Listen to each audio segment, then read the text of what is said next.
Enzo Recto, kalaban ang katiwalian at kasinungalingan, kakampi sa katotohanan at kabutihan.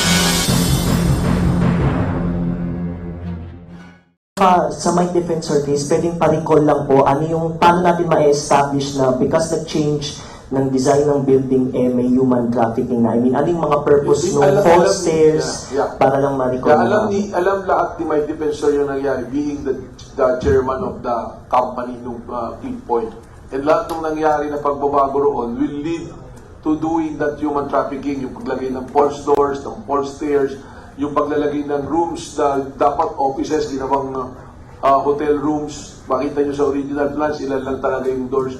So yung pagpapalitan, in fact, yung office niya supposed to be is yung nasa likod ng stage nung Chicago KTV. So he has knowledge, he has personal knowledge, hindi ordinary na nagpaparenta lang siya. Alam niya lahat yung pangyayari, and he was the one who consented to the changes of the design in order to cater doon sa kanilang plano na human trafficking. Okay. Now, sa Ateneo case... There's the video being played. Makikita nyo dyan. I think this is from our friend Jan Consulta. Makikita, ayun, yung may kortina, tinakpan nila yung door. So, yung staircase na yan, supposed to be, common yan eh. Nakabukas dapat yan eh. Sinara na nila yan at napaloob na rin sa Chicago KTV para maging access papunta dun sa Blue Hotel. Na dapat, yung ending sa Blue Hotel niyan, common din. Naging yun na yung parang reception area ng Blue Hotel. So ayan, malinaw dyan eh. So ayan na, marami na, mga naging kwarto na supposed to be offices yan. Those are originally designed. So anim na hotel rooms ang ginawa, parang dapat dalawang malaking office space yan. Tapos nakita nyo dyan, kinakausap ko kung talagang may actual na nag-check-in. At mamaya, on the next part dyan, mayroong notice doon. Yung notice doon sa Blue Hotel, Clip Point ang nagbibigay ng notice, Clip Point Development Corporation, where si Mike Defensor is the chairman of the company. At yung anak niya na lawyer, yun yung corporate secretary. Ayan, established naman eh. Ayan yung Chicago KTV, yan yung sinasabing yung, makita nyo, sarado talaga yung ginawa nilang entrance ng kotse, tinuturo namin kanina sa plano. Supposed to be rental na space din yan, binutas nila. Bakit ginawa yun? Para mas madali ang access doon sa Chicago KTV. Tapos yung building na yan, dati yan, Pogo operations meron dyan. Nung legal pa yung Pogo.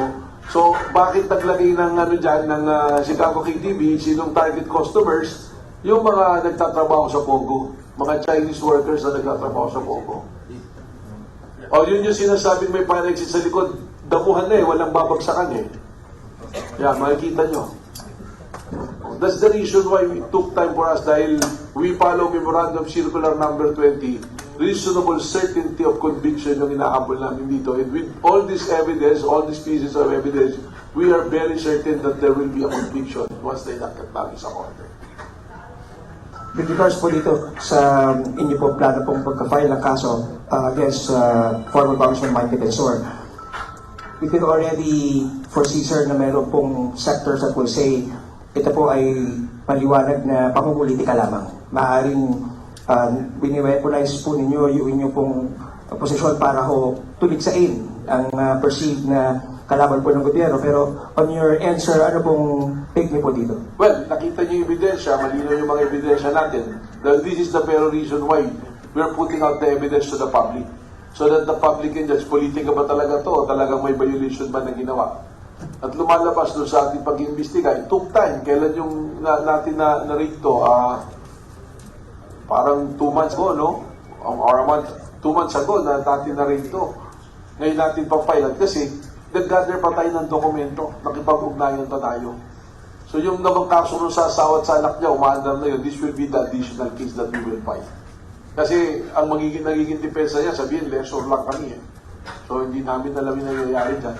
But it will appear dito sa mga ebidensyang nakuha natin, hindi maitatanggi na alam yung mga nangyari. Even the change ng mga design to accommodate yung pag-promote ng prostitution doon sa Chicago KTV in relation to the Blue Hotel.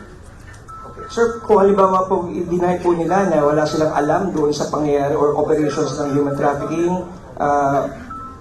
what's your take on this? Mahirap eh, kasi consciously, alam mo, nilagay mo yung false door, nilagay mo yung false stairs, tapos ang nag-ooperate nung Serene, yung sa Blue Hotel, pamilya mo, tapos ikaw din yung clip point, binutasan mo yung dapat na hindi daanan. You violated the design, yung building code, para ma-suit mo dun sa purpose mo. Bakit nilapit mo yung pasukan ng kotse? Because alam mo, illegal yung ginagawa.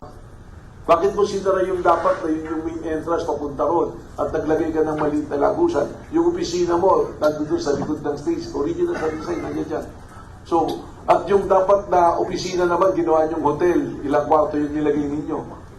Oh, it is an entire ecosystem ngayon na talagang meron talaga, at malinaw yung intent, malinaw yung motibo na gusto mong gamitin yon for human trafficking. And you targeted, at that time, sinabi mo nga, yung building na nandiyan dyan, for cooperation, meron ka ng customers eh. May isang customer ka na. At alam naman natin yan, ba't nasara yung mga pogo rito? Anong primary reason? Because of human trafficking. So, doon pala matatahin natin ng mayos. Shoot na shoot to sa Memorandum Circular number 50. There is a reasonable, more than reasonable certainty of conviction. Okay. Last question na po, Director, with your kind indulgence. May mga balita kasi, sir, na wala, na arrest warrant daw po kay Senator Marcoleta. Meron din pong mga talks about him, meron pa mga apprehension sa mga law enforcers to do this or to arrest him kung meron man. Ano ba talaga ang, para to clear the air po, sir? Your take on this. Well, ang trabaho ng NBI law enforcement, pag may dumating sa aming warrant of arrest, we will enforce it no matter what. Nakita niyo naman yung nangyari sa Senado kasi we want to enforce the warrant of arrest. Napapasa ko yun eh, may mga tao na nagcha-challenge na si Matibag, natakot, ewan ko sino yung mga yan na dahil ayaw arestuin si Marcoleta, naririnig ko yan. Pero wala pong warrant of arrest eh. These people who are challenging me na arestuin, you bring me a legal and valid warrant of arrest to anybody and we will enforce it. We will arrest anyone as long as we have a legal and valid warrant of arrest. Huwag po tayo sa Facebook magsalita na magsalita. Kung meron tayong ebidensya, dalhin nyo sa NBI and we will do so kung ano po yung trabaho namin. Law and order po ang gusto ng NBI and we will enforce the law no matter what. Thank you, sir. That concludes our press call for today. Meron yata si Maray.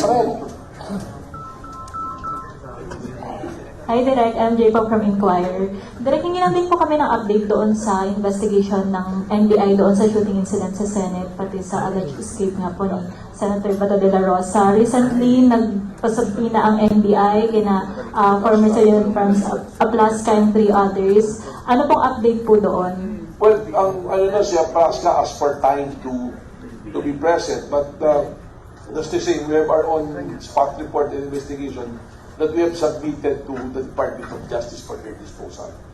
At lahat kami ng involved na doon sa Senate, hindi lang nung May 13, pati yung 11, was already interviewed by the panel of DOJ. So we cooperated on that. And we leave it to the DOJ kung what will be their recommendation and findings.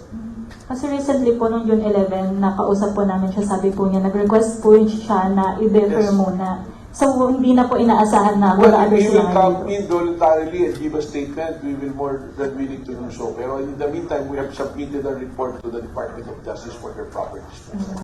Bunyog, bunyog, halikan na kasama ka. Bunyog, kapag buklod ay may pag-asa. Luzon, Visayas, Mindanao, isa ang pananaw. Sa bagong Pilipinas ang bunyog isisigaw. Bunyog, bunyog.